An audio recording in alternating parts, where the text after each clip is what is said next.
Or what to do about feeling down because of money woes. This evening's lesson is drawn from a good-hearted question found on Reddit. The individual wrote, "How can I stop money from affecting my mood?" The individual, so first things first, we can't.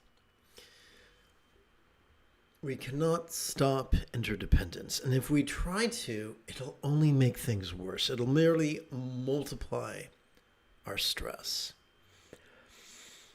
The desire to stop interdependence is normal and natural. But when we indulge it, it often makes things worse. Allow me to illustrate. There are two spiritual paths we can traverse. We can walk the path. Well, that is just weird, isn't it? Let's see if I can't fix that display real quick so that you guys can see what's up. Let's see. Let's go over here. And let's drag. Oopsie. Let's click Alt.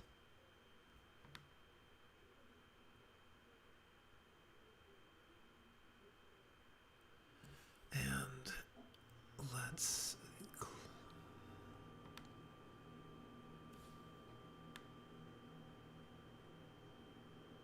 okay.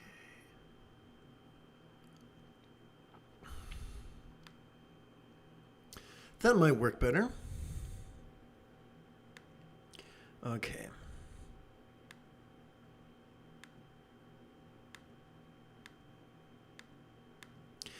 Okay, how can I stop money from affecting our mood? So let's look at this through the lens of the Four Noble Truths. The first noble truth is there are stressors. There are interpersonal stressors, there are mental stressors, there are physical stressors, and there are circumstantial stressors. And money is most certainly can be a circumstantial stressor. Now, the second fold of the second noble truth is this. From a certain point of view, we have these wonderful survival impulses that can save our lives when it's appropriate to fuck or feed or fight or flee or faint or fawn. However, when the on-off switch gets stuck in the on position, when these tools stop, when these tendencies stop being our tools and become our masters, when they become our tyrants, when we are forever living in that survival state, it's going to make our lives miserable. Forever trying to scheme and plot and plan and rail against the machine. If that happens 24/7, that is exhausting. That will undermine our relationships and the whatever sense of fulfillment we might have in our life. But liberation is possible, not liberation from the presence of our survival tendencies, our tendencies to be self-centered or competitive or greedy or desirous or utterly befuddled, but rather their tyranny. We can transcend their tyranny through the practice of the Buddha's Eightfold Path. The person writing the question continues. I've been sad and depressed for a day, knowing I need to pay $10,000 in taxes because of something I messed up on. So I'm not going to be so stupid as to notice that you rhymed and suggest a career in rapping. I will work very hard not to suggest this. And one thing to remember is this.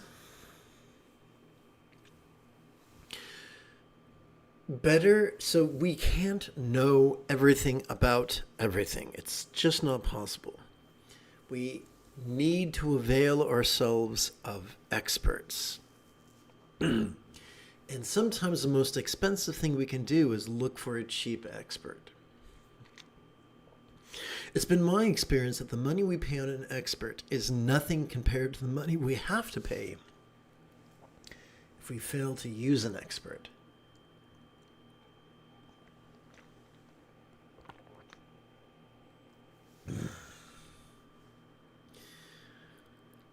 But what has that to do with the spiritual path?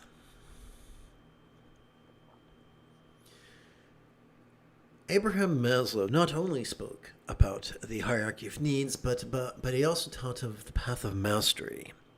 The path of mastery being paved with ignorance of ignorance, awareness of ignorance,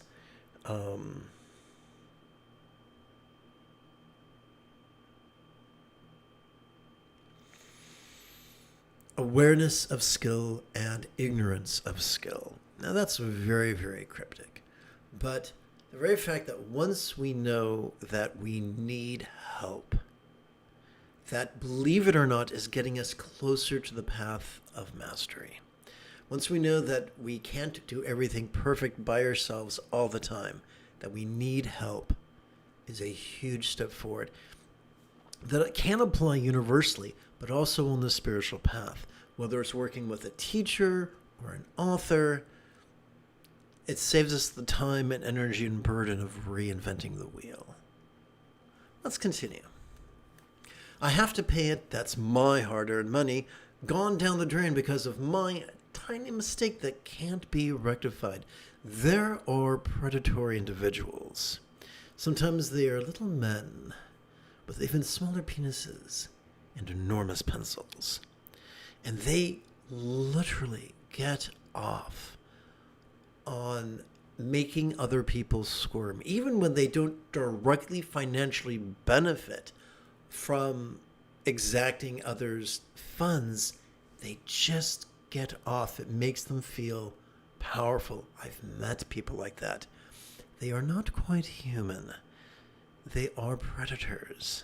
They are wolves in sheep's clothing. So the discomfort you're experiencing is understandable. There was a Viennese physician whose primary hobby was being a cocaine addict, but his secondary hobby was founding the contemporary practice of psychiatry. And he invented the idea of rational emotions. Well, that's exactly what you'd expect from a cocaine high. There's no such thing as a rational emotion. It doesn't matter whether our emotions make sense or not. They are our emotions. And having noticed them, they are energetic and dynamic, and there are things we can do to harness them. Our individual rights. How can I stop this from making How can I stop this from making me miserable? It is hijacking my brain. And then he illustrates, I have enough money that this wouldn't even disrupt my lifestyle, but I can't help but just let this ruin everything and maybe want to give up hope. So this is, once again, understandable. We are wired to fight tooth and nail to protect what we need to survive. And in late-stage capitalism, where moneyed interests have just done everything they could to strip us of social safety nets in the name of making us more anxious and more easily manipulated. The thought of losing money, which in late-stage capitalism are survival coupons, is stressful. And if it feels like an existential stress, there is a good reason for that. And sometimes when we experience enough stress, there's part of us that just wants a way out. So this makes sense. What you are experiencing is legitimate. It is not an indictment. Let's explore this with broad brushstrokes. Then I'll introduce myself, and then we'll hit some finer points, if that's okay. Interdependence is an inevitability. We strive to escape interdependence, at our peril. But we can use interdependence. I'll show you two methods. The first one is for effortless, I'll show you three methods. The first is for effortless mindfulness. Our mind squirms, sometimes at a high velocity.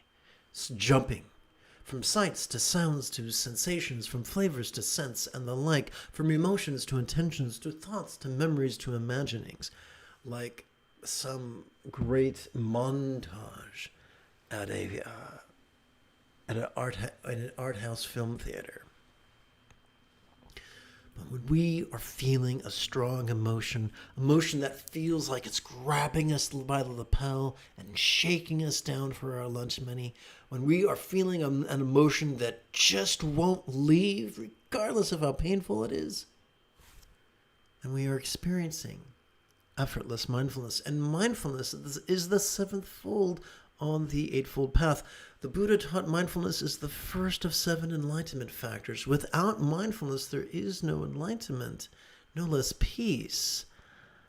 So mindfulness, even when it is uncomfortable, is in itself a victory. Did you know that our hatred for what we feel, whether we're our hatred for hatred or a hatred for sorrow, can actually fuel our compassion for others? It can. So, as we feel the pangs of financial scarcity, whether those that experience is 100% accurate or somewhat distorted by emotion, we have the capacity to earnestly yearn that we experience the good fortune or boon that would rival the good fortune and safety and abundance of a real or imagined paradise or pure land, or if we prefer Sanskrit, Vati.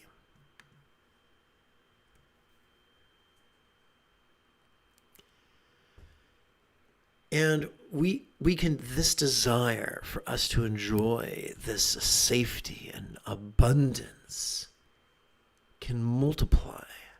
Like on a cartoon, when a snowball rolls down a mountainside and becomes enormous. Similarly, our desire for abundance and safety can become the desire for the abundance and safety of everyone on our block, or everyone in our city, or everyone in our state, or everyone on our continent, or everyone on our planet, or everyone in our galaxy, or everyone in our universe. Like that snowball rolling downhill in a cartoon, it can really pick up steam. As we breathe in, we could silently and mentally recite Vati Boon, paradise-like good fortune, Vati Boon. And as we relax into our exhalation, and this relaxation is wired into us, thanks to our parasympathetic nervous system, we could silently and mentally recite for all circumstances. And we use the word lot as a monosyllabic synonym for circumstances. For this circumstance, for this lot, for neighbors' lots, for earthlings' lots, for all beings' lots. And we don't have to feel it. If all we do is simply feel what we feel and yet silently and mentally recite these words in harmony with our inhalation and our exhalation, this will affect our intention. So words affect intention. We're using interdependence in our favor, like the falling of dominoes. The domino of words knocks into the domino of intention, which strikes the domino of mind, which strikes the domino of energy, which strikes the domino of matter. So come right now, let us take whatever turmoil we might be experiencing and harness it, put a bit in its mouth, a bridle over its head, fasten it to our carriage, metaphorically speaking, by simply coordinating the silent and mental recitation of these 6 syllables with our inhalation and our exhalation.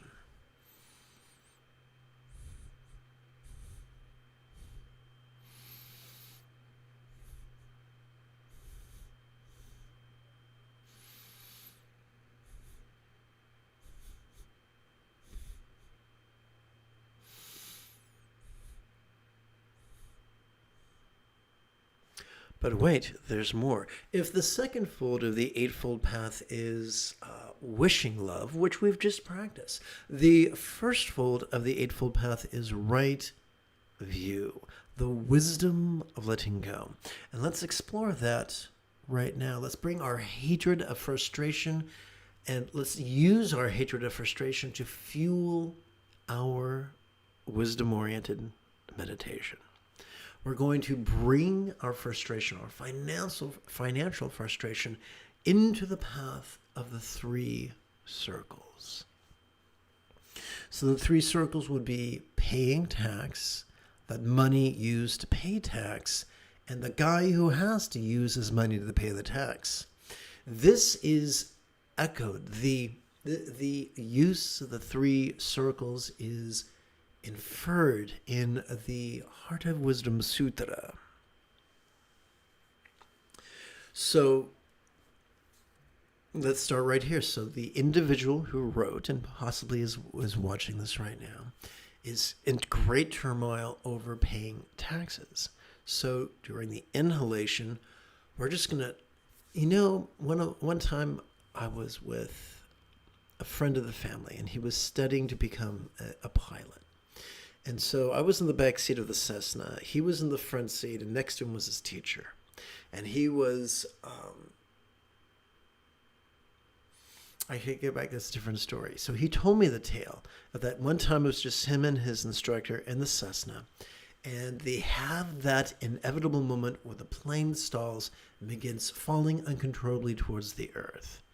And like a drowning man clawing for the surface that's retreating from his point of view, a student pilot will want to pull back on the yoke, but that will just accelerate the loss of control.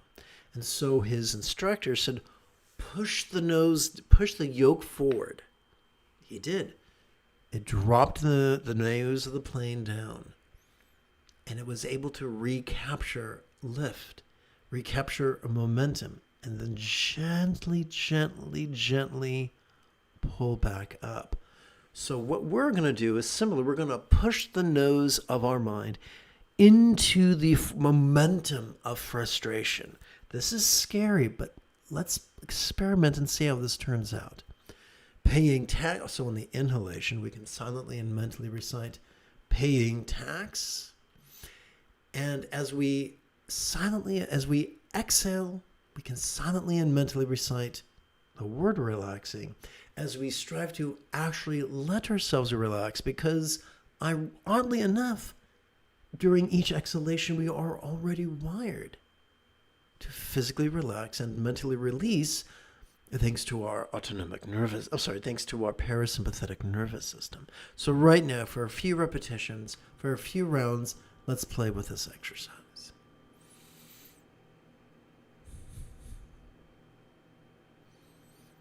And give yourself permission to feel whatever you feel.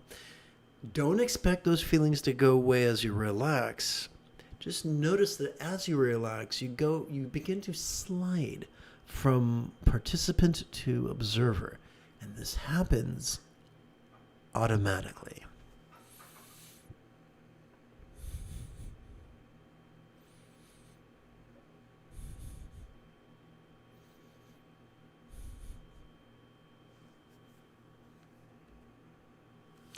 So we've focused on the action. Now let's look at the tool that is being used to perform that action. In this case, that tool is money. that money relaxing. I know this is a word exercise, but bear with me.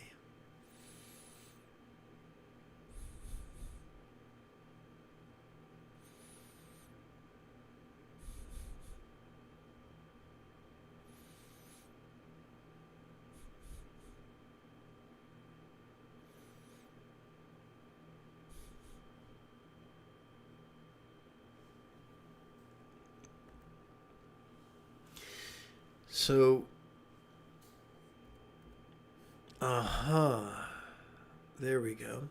So we've gone from the act to the tool to perform the act, and now we come to the third of three circles, the actor. Now, quick like a bunny, I'm going to delete this when it's a typographical error. This pair, relaxing. Now you might say, this is deplorable grammar. It is. But the syllables line up. And that's what's most important right now. This pair, relaxing. So our sense of self, our sense of victimized self. Let's explore that as we breathe in and begin to relax as best we can as we breathe out.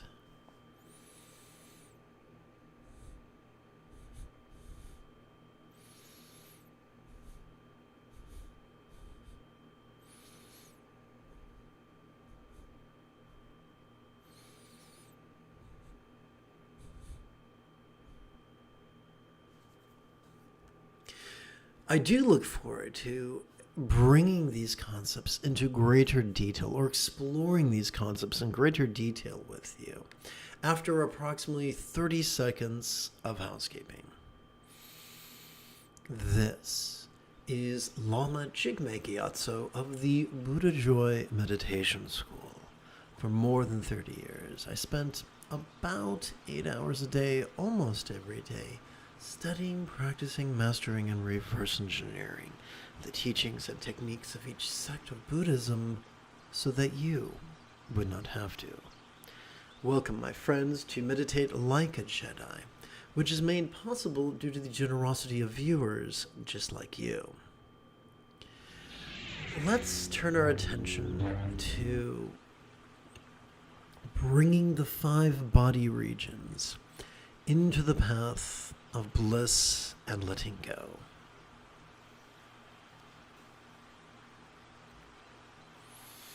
Please chant with me.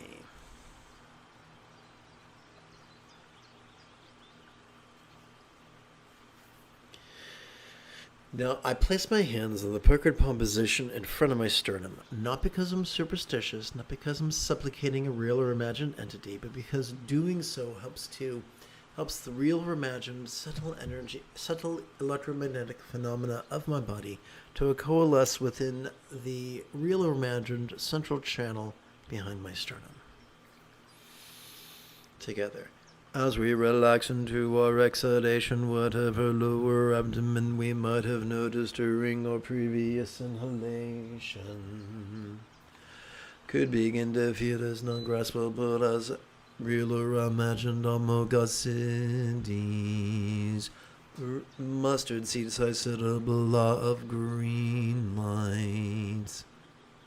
As we breathe in, please silently and mentally recite the oddly phrased exercise into ah. During our exhalation, let us silently and mentally recite relaxing.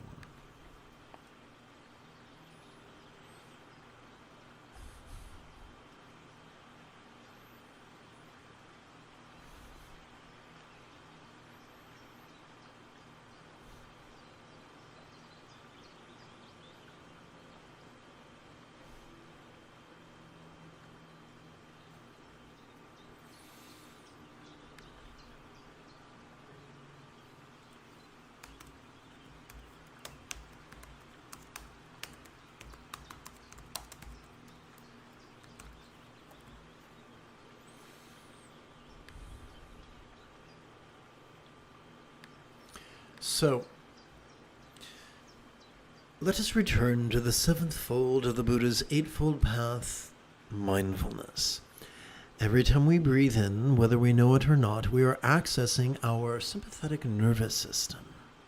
Ensconced within the thoracic or ribcage region of our spinal cord, no, it has not evolved to support either extreme of mind blanking or active concentration. But it has evolved to notice, to support our awareness, and to help us do so, to help us notice vulnerably, passively, viscerally, and randomly. The price of mindfulness is vulnerability, and a great metaphor of vulnerability is feeling naked.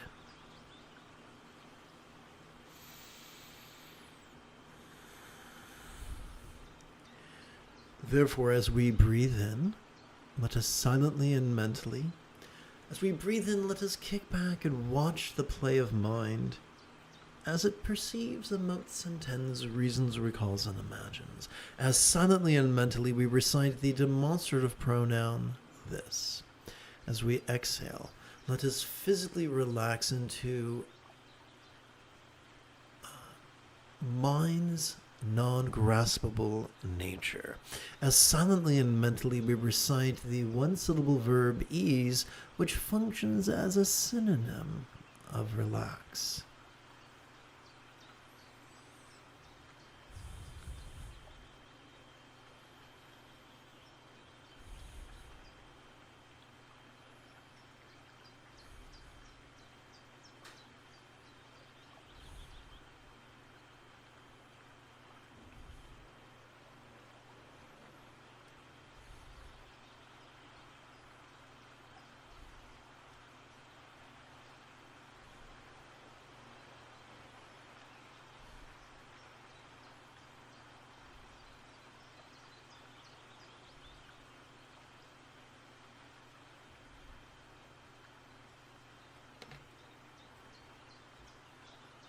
Please chant with me. As we relax into our exhalation, the area behind the navel that we might have noticed during our previous inhalation could begin to feel as non-graspable as real or imagined Ratnasambhavas, mustard seed-sized syllable drum of gold light. So, we're going to perform an exercise we did a few moments ago. We're going to swap out one syllable for the syllable tram into tram, relaxing. But I want to use this opportunity to teach you Bengali crease counting. I would like to perform this for 4 repetitions. I'm going to count these 4 repetitions on my left little finger using the tip of my left thumb, which I shall advance during each inhalation. So I'd like to perform this for 4 rounds. A round is just one inhalation followed by one exhalation.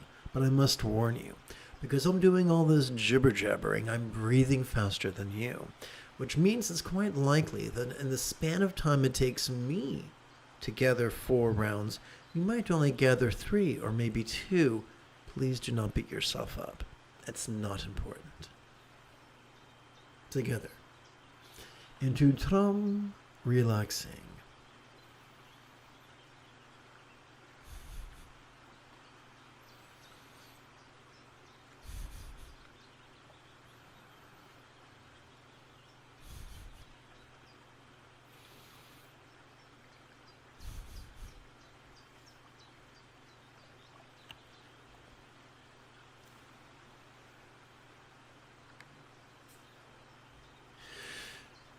Let us now explore mindfulness, which is the 8th fold of the Buddha's Eightfold Path. We've already explored that during our inhalation, we're able to perceive sights, sounds, sensations, flavors, scents, and the like, as well as emotions, intentions, thoughts, memories, and imaginings. This begs the very intelligent question, what are we going to do with all this stuff that we notice? And that brings us to meditation, which is the 8th fold of the Buddha's Eightfold Path. And here's how it works. Every time we exhale, whether we know it or not, we are accessing our parasympathetic nervous system. ensconced within the lower lumbar region of our spinal cord, as well as the tippy top of the cervical region, depending upon how some people label it. It is wired for both physical relaxation as well as mental release.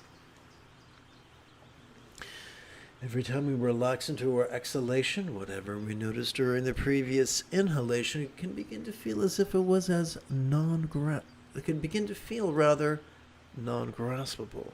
Now, since all complex life forms on this planet have evolved to think symbolically, let us sprinkle some figurative or symbolic language upon this, shall we? As we relax into our exhalation, whatever we noticed during our previous inhalation could begin to feel as if it was as non-graspable as a vast, empty void. Now, any good English teacher will remind us that a simile is only as useful as it is relatable. Therefore, we should ask, what is a real-world example of a non-graspable, vast, empty void?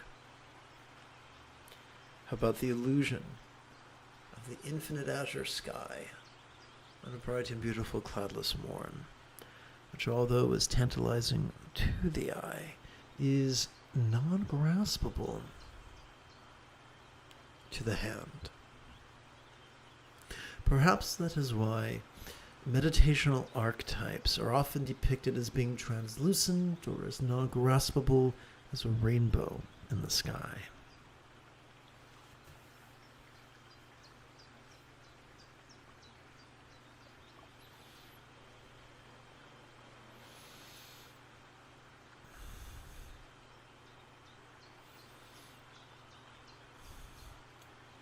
This is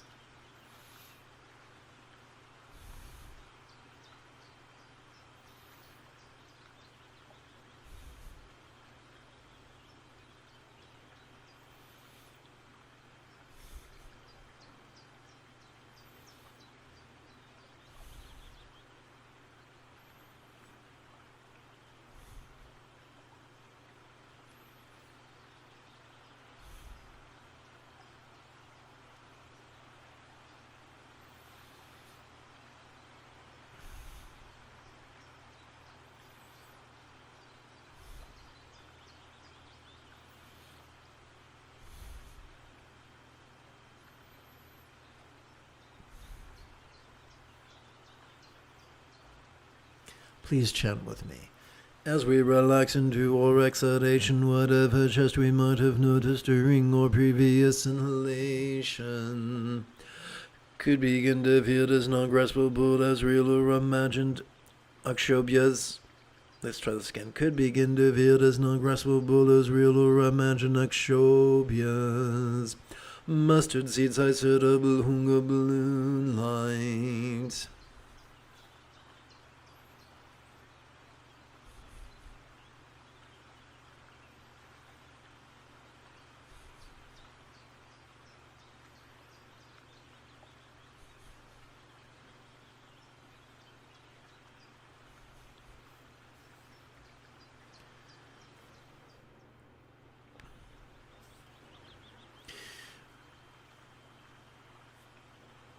%50 of the Buddha's Eightfold Path pertains to loving kindness. So let's explore loving kindness through the paradigm of bad news and good news. We shall begin with bad news. When we rely upon active concentration and active contemplation, our blood gathers at the bottom of our limbic system, at the amygdala. And sometimes people call this the amygdala, sometimes people call that the amygdala. Not all artists agree. But one thing they can agree is this: the amygdala functions as the seat of both anxiety and aggression. Now for some good news. When we replace active concentration with passive mindfulness, when we replace active contemplation with passive meditation, or blood mass shifts from the amygdala up and over to the anterior cingulate gyrus, located just a few centimeters behind the forehead. This hunk of meat has evolved to function as the hub of our mirror neurons and the seat of empathy and compassion and love. It should come as a little surprise that the greatest Dzogchen lamas of Tibet have insisted that the highest love is spontaneous and uncontrived. Perhaps that is why this meditational archetype is depicted as beautiful.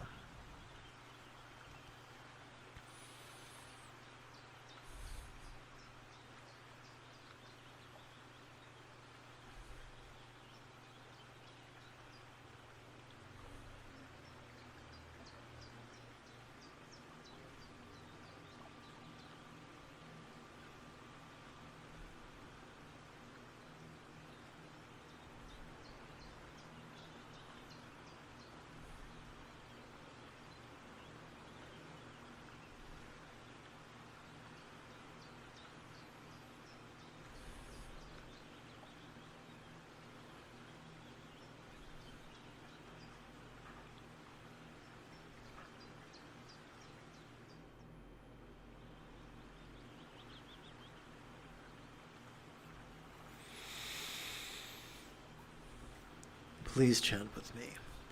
As we relax into our exhalation, whatever threat we might have noticed during our previous inhalation could begin to feel as non-graspable as real or imagined. Amitabha's mustard seeds are suitable free of red light.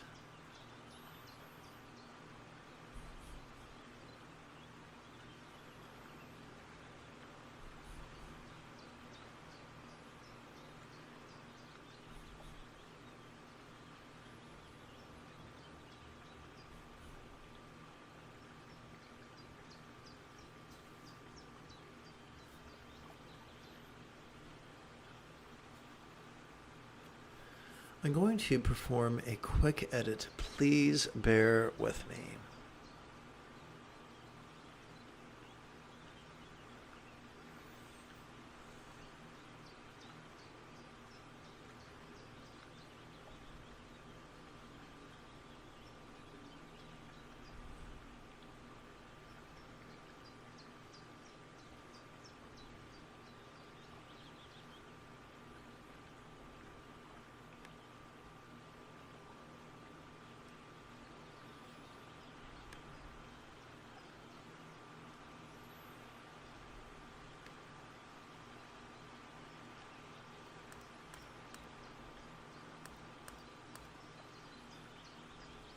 Okay.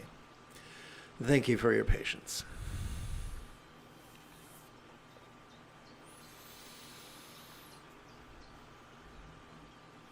The sixth fold of the Buddha's Eightfold Path is effortless effort. Allow me to illustrate. Consider, if you will, this gal who appears to be actively sporting in tantric union. This reminds us that contrivance is always trumped by spontaneity. Consider her partner, who appears to be passively savoring the same tantric union.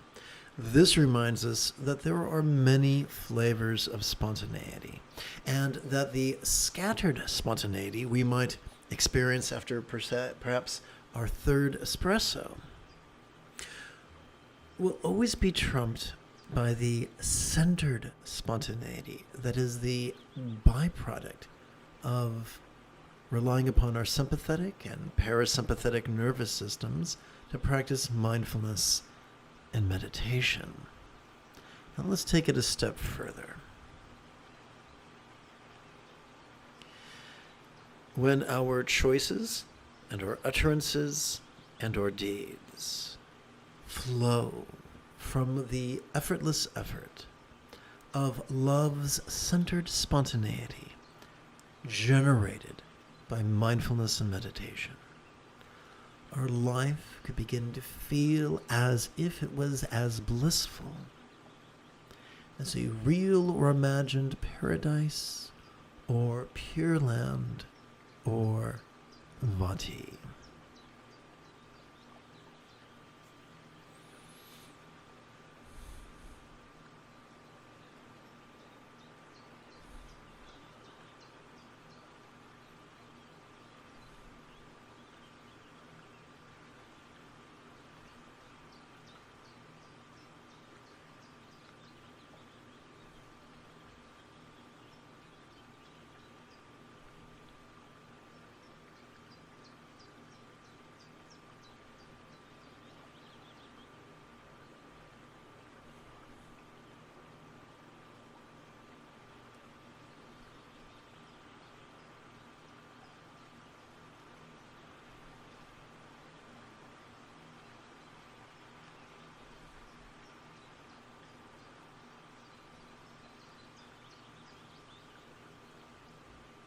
Please chant with me.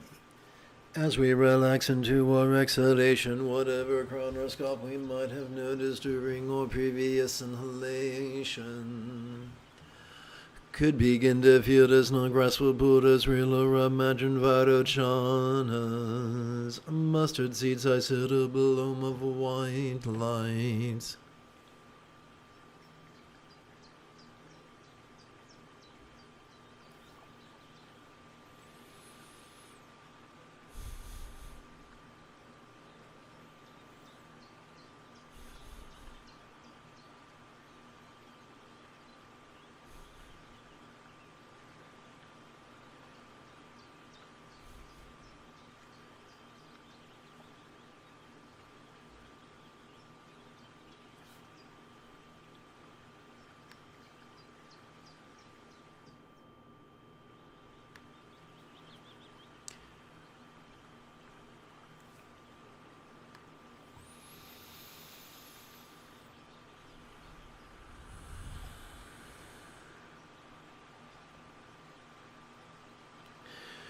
The second fold of the Buddha's Eightfold Path is the wishing love that flows effortlessly from our practice of mindfulness and meditation. How important is this wishing love? The great Karma Jigme Rinpoche of Tibet insisted that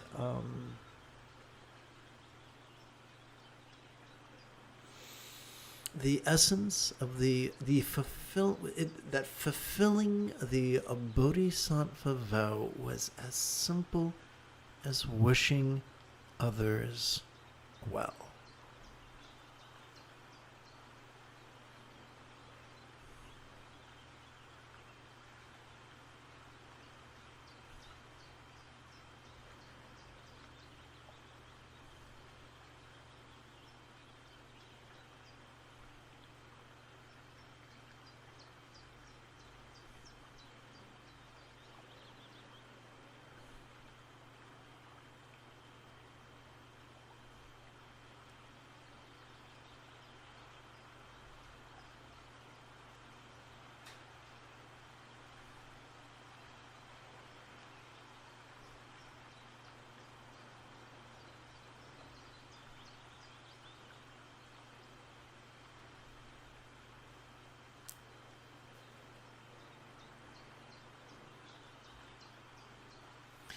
Having climbed to contemplative cruising altitude together as a team, let us, one moment, let us meditate as transformatively as General Leia Organa on the planet known as Ajahn Claus under the guidance of Luke Skywalker.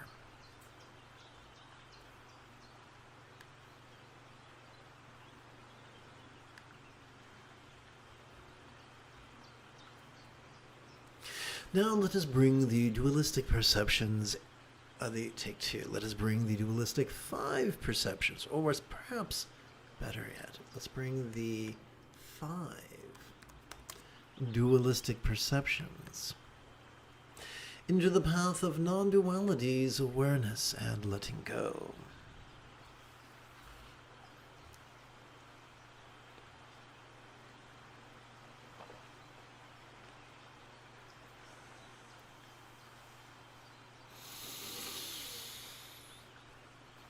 As we relax into our exhalation, whatever dualistic experience of beauty or ugliness we might have noticed during our previous inhalation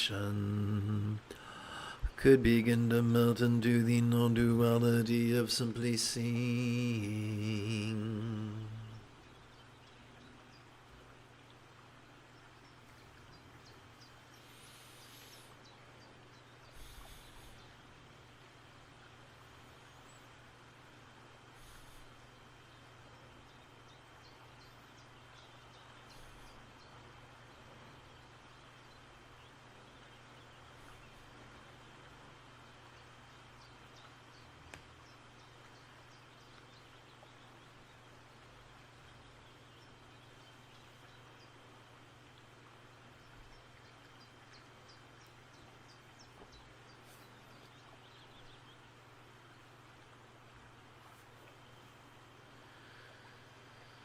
The third fold of the Buddha's Eightfold Path could be described as kind communication.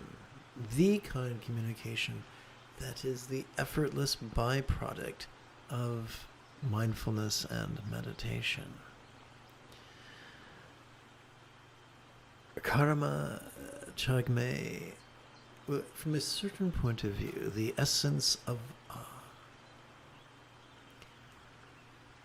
the refuge vows is simply relying upon the Buddha's example and instructions and students.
Together, as we relax into our exhalation, whatever dualistic experience of discord or harmony we might have noticed during our previous inhalation could begin to melt into the non-duality of simply hearing.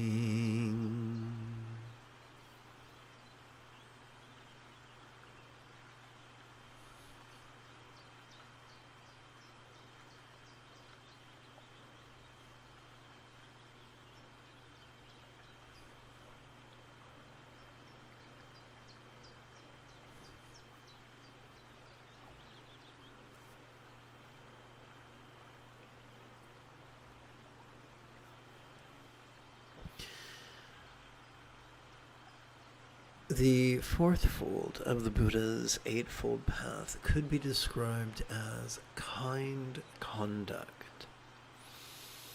The great Karma Jigme Rinpoche of Trebokisi, in Sanskrit we trill the R's and in Tibetan we don't, and even though karma is a Sanskrit name because it's a Sanskrit word, because it's used in a Tibetan name, I have to remember not to trill my R, which makes my head explode. The great Karma Jigme Rinpoche of Tibet insisted that the essence of all the hundreds of Praktimaksha vows all boil down to one thing and one thing only: non-violence.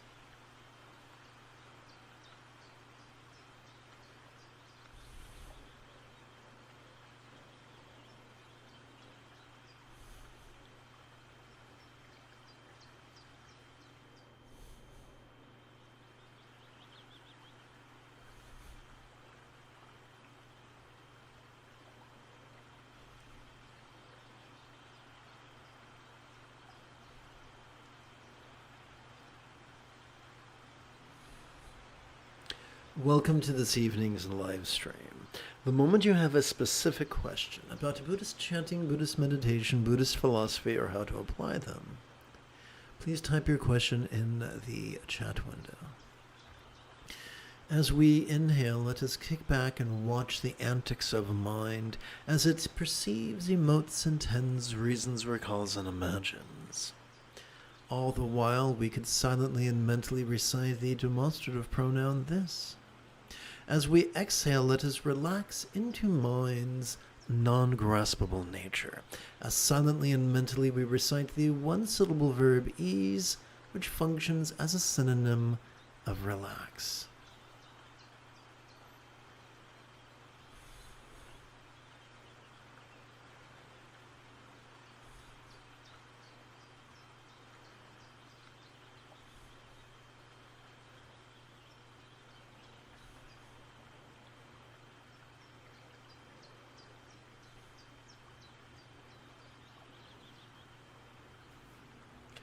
Let's chant. As we relax into our exhalation, whatever dualistic experience of foul or fragrant we might have noticed during our previous inhalation could begin to melt into the non-duality of simply smiling.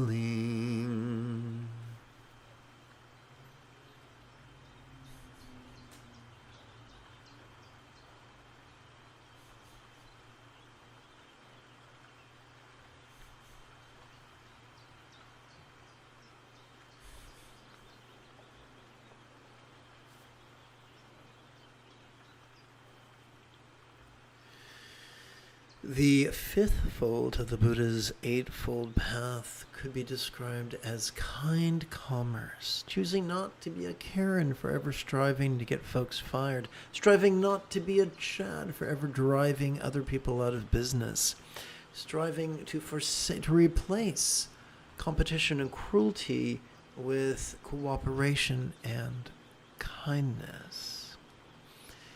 From a certain point of view, the essence of all the tantric samaya is simply to rely upon your teacher's example and instructions and students.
Let's chant.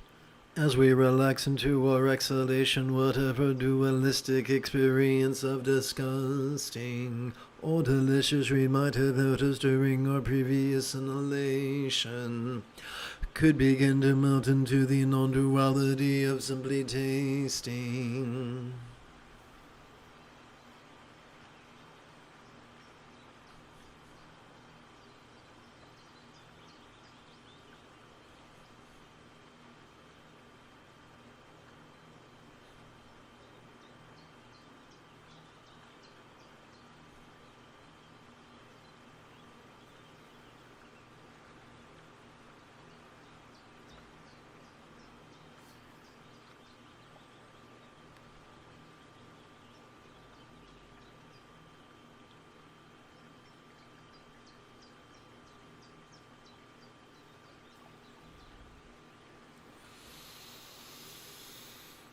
The first enlightenment factor is nothing other than mindfulness, practiced vulnerably, passively, viscerally, and randomly.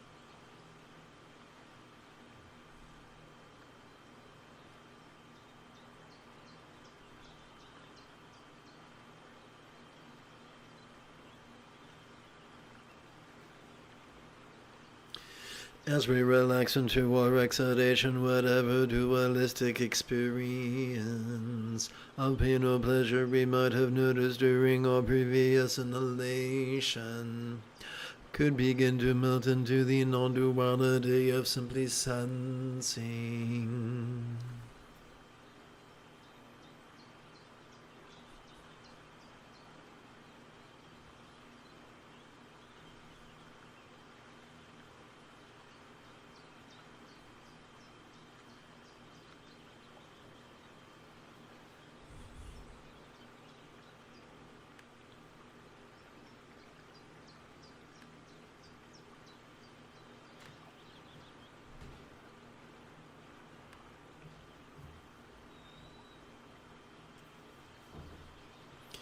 The second enlightenment factor is traditionally translated as investigation.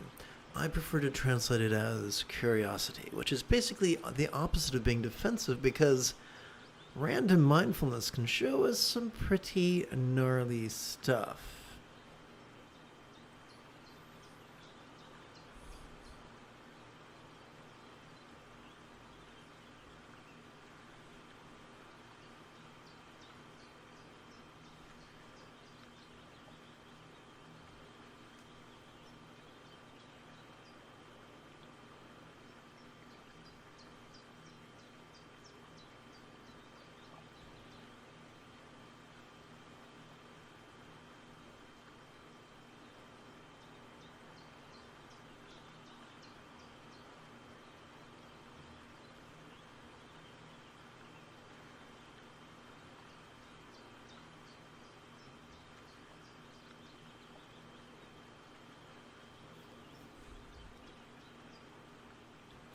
Let us bring the 5 mental poisons into the path of awareness and letting go. Sounds spooky, doesn't it?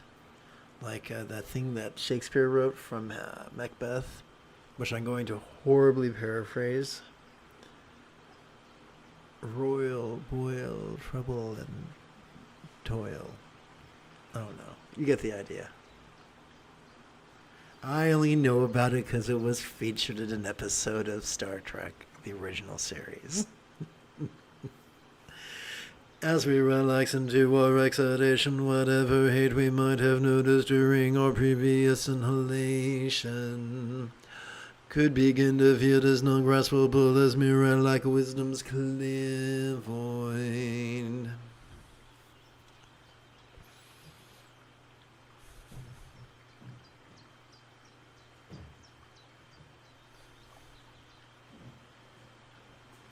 Whatever ugliness we notice during mindfulness is tamed during meditation.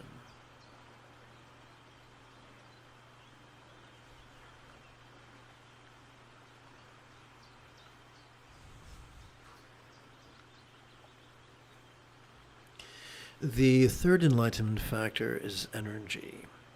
If meditation is making us lethargic, then we might want to revisit some of our assumptions. Are we getting enough sleep, enough fresh air, sunshine, and exercise? Are we consuming the diet that our bodies are optimized to thrive on, that have been shown to prevent cancer and heart disease. A desire consisting of whole plant foods.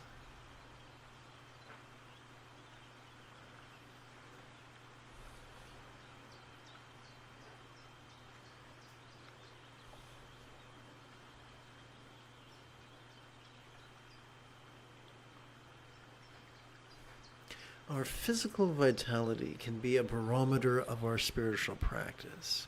And our practice goes awry, our energy will suffer. As inconvenient as it may seem, it's a useful tool.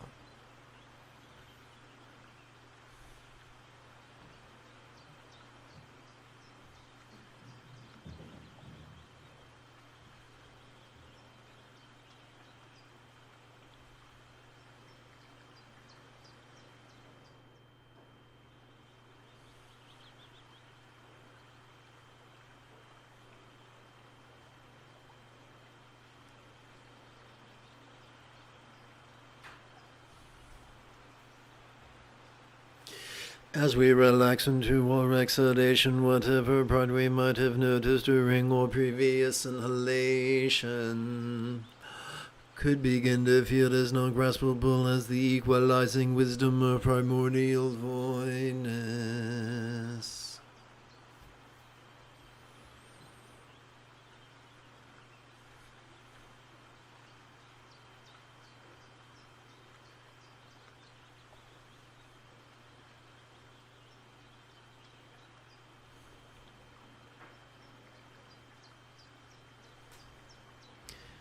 The fourth enlightenment factor is joy. Now, contrary to the ravings of some meditation teachers, let us not strive to contrive it through various forms of smiling.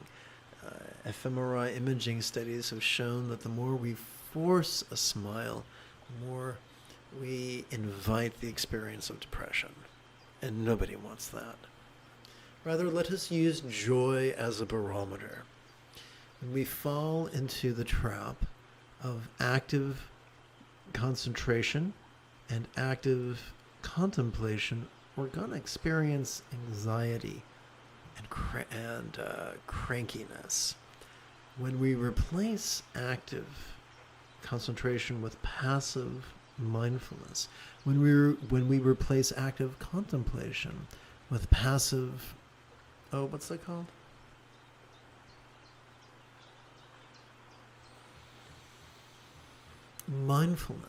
Meditation. Then joy and love become far gone conclusions.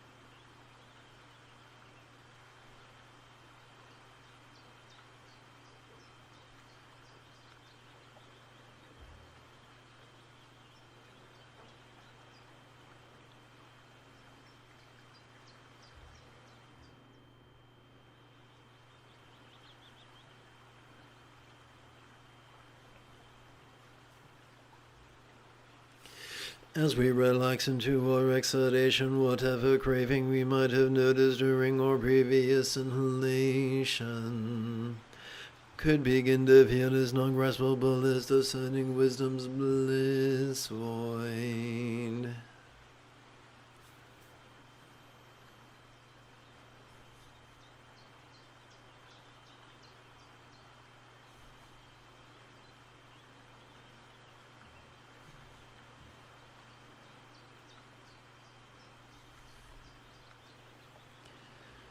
The fifth enlightenment factor is the tranquility that is the gift of our parasympathetic nervous system, redeemable during each exhalation.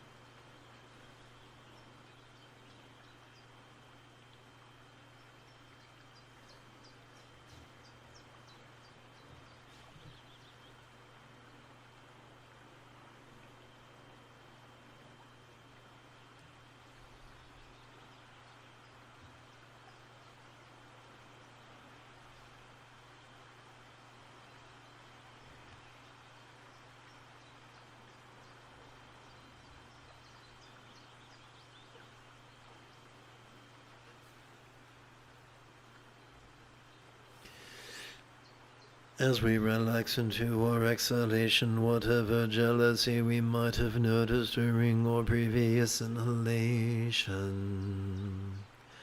could begin to feel as non-graspable as all-accomplishing wisdom's void intellect.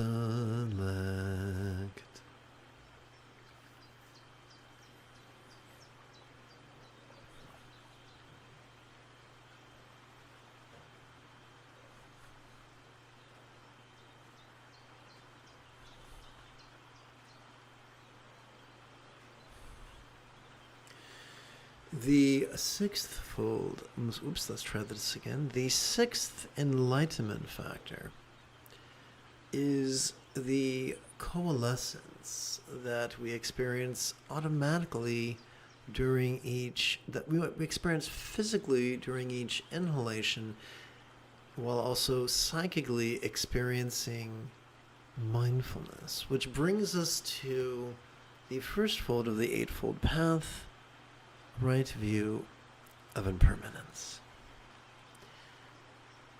Every time we inhale, we're wired to notice, and involuntarily we will notice change, sometimes subtle, sometimes jarring. We will notice change in our perceptions of sights, sounds, sensations, flavors, scents, and the like. We will notice changes in our emotions, intentions, thoughts, memories, and imaginings.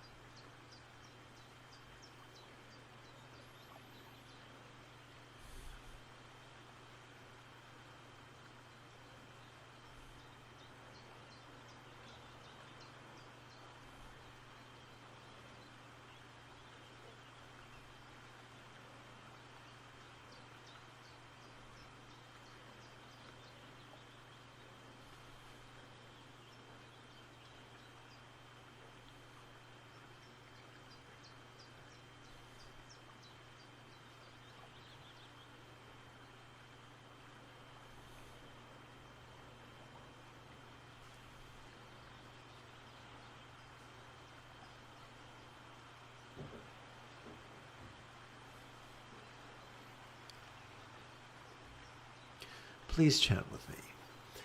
As we relax into our exhalation, whatever confusion we might have noticed during our previous inhalation could begin to feel as non-graspable as all-pervasive wisdom's awareness void.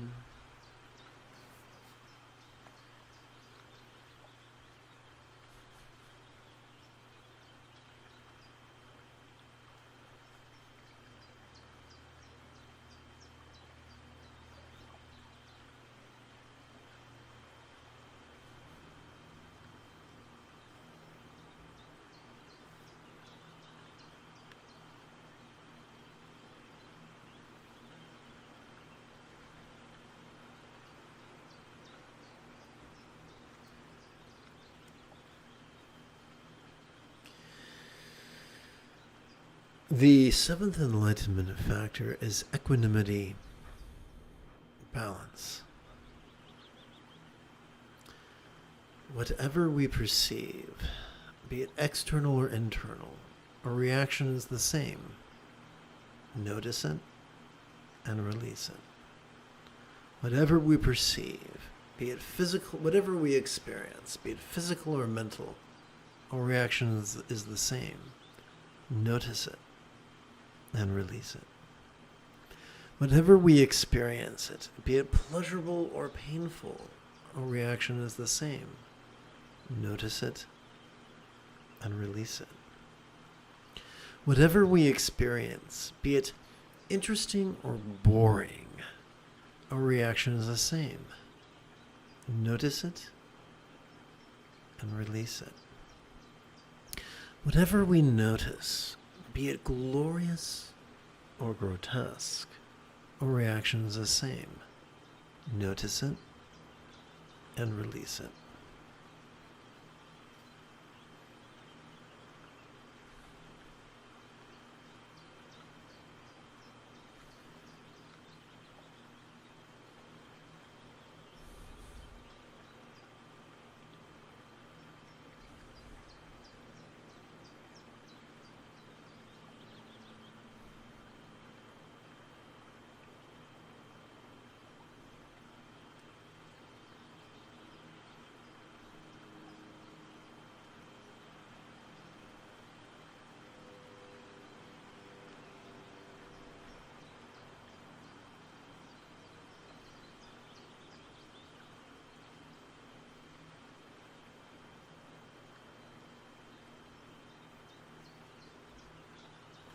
Let us bring the 5 aggregates. Well, on second thought.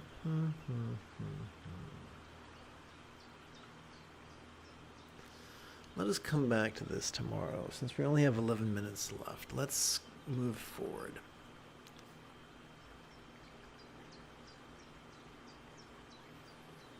Let me write myself a quick note.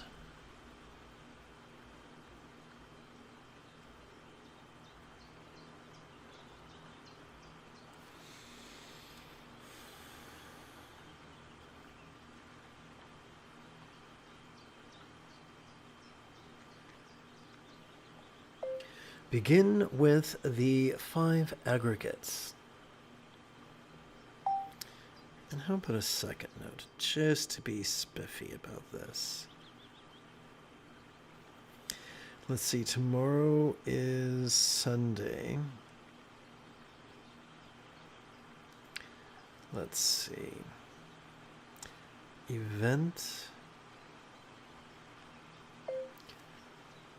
Begin with the 5 aggregates. That should be at 6 a.m. Let's hit done and save. Fabulous. Thank you for your patience. Let us transcend the illusion of samsara and nirvana's vertical duality by metaphorically inviting all the real or imagined Buddhas, their paradises, and their denizens to dwell in the 84,000 pores of our skin, thus practicing the body mandala of duality's awareness and non-duality's release.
Let us bring the spontaneous play of mind into the path of awareness and letting go. What is the philosopher's stone that transforms the lead of mindless mantra recitation into the gold of mantra meditation? The answer is in 2 parts. Part 1. During the inhalation, we could silently, mentally, and passively recite this italicized bit, relaxing into this. And what is this? This is whatever we notice vulnerably, passively, viscerally, and randomly. Part 2 is during our exhalation, we physically relax as best we can while striving to chant these 6 syllables 8 times per breath.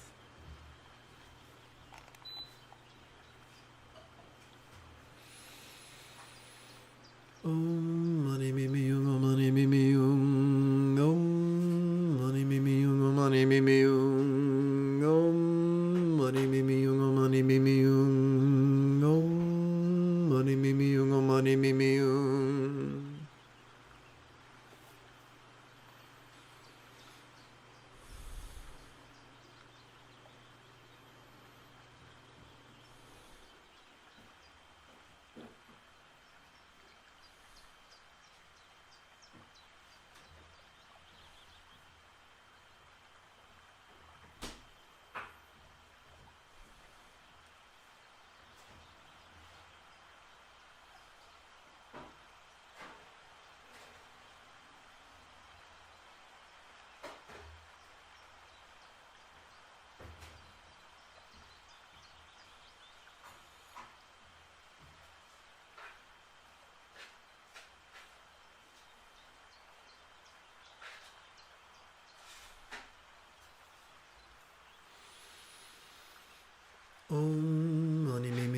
mani mimi Om mani mimi mani mimi Om mani mimi mani mimi Om mani mimi mani mimi Om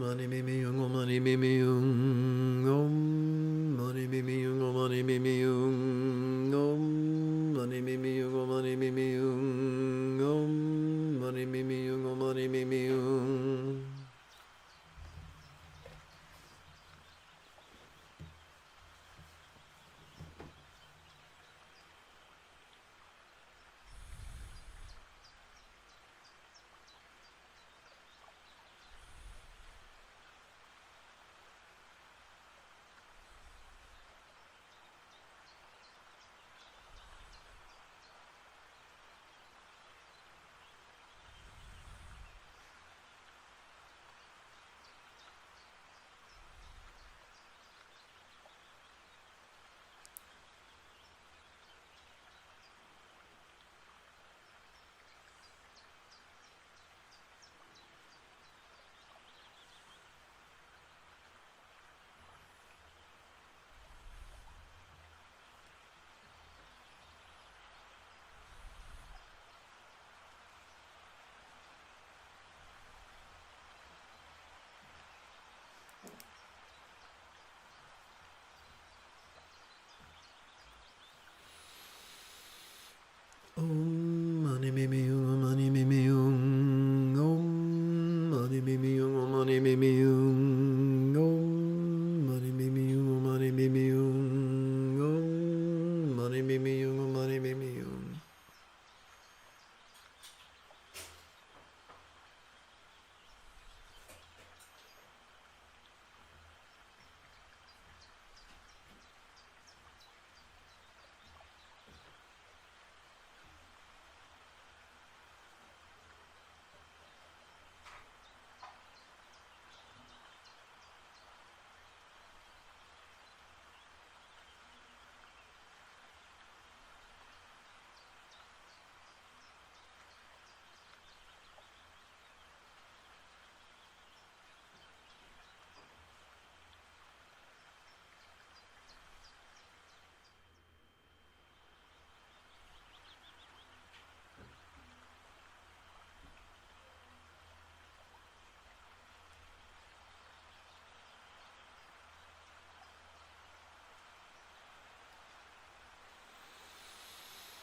As we breathe in, let us silently and mentally recite, relaxing into this. As we exhale, let us physically relax as best as we can, while striving to chant this mantra 8 times per breath.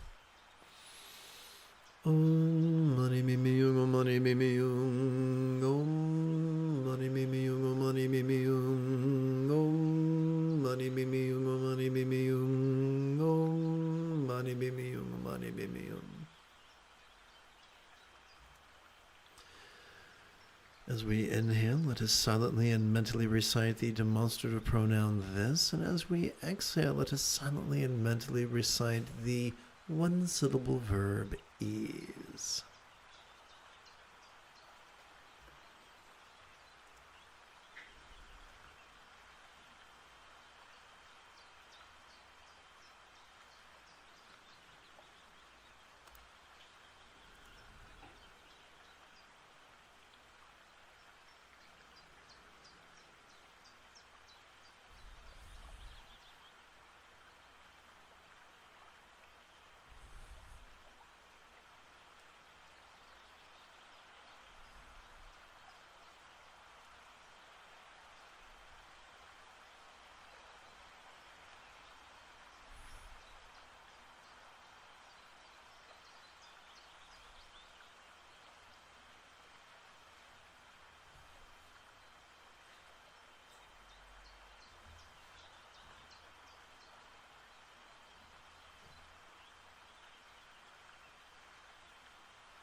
Let us let us seal this evening's practice with percussive chanting.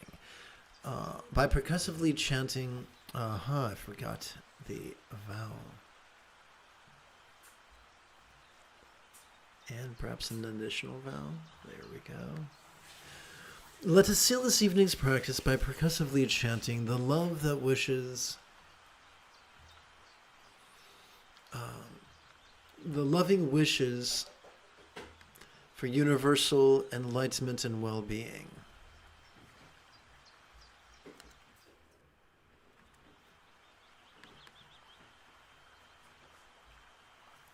Please chant with me. May all minds of all beings lucid yet void now be as enlightened as a Buddha's mind symbolized by a one-syllable bija. May all speech of all beings resounding yet void now be as loving as a Buddha's speech symbolized by a multi-syllable mantra. We turn now to health, and I'd like to take a moment to show you a picture of my auntie.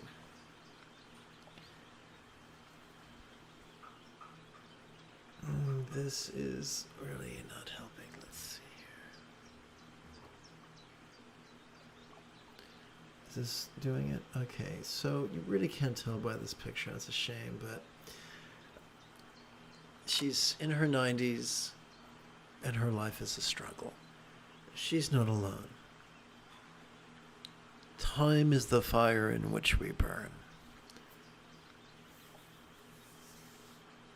And a significant percentage of humanity's population is struggling with various sufferings of old age. Let's bear that in mind during the next chant. May all forms of all beings sensual yet void now be as healthy as a yidam depicted in Buddhist statuary.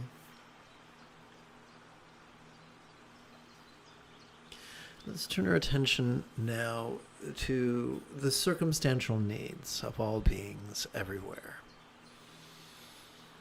And of course our mind wanders to individuals enduring the genocides of Palestine and Jordan and Congo. No less those around the world experiencing the travails of fascism, jingoism, fascism, sexism, racism, and classism. Let's bear that in mind during this evening's final chant. May all lots of all beings appearing yet void now be as fortunate as a pure land of law depicted in Buddhist paintings. If you feel that I have earned it, you could give this live stream a thumbs up. You could even help support this channel. In approximately 10.5 hours, I would very much like to return to lead tomorrow's early meditation class and group practice. And if you are as geeky as me, may the Force be with you always.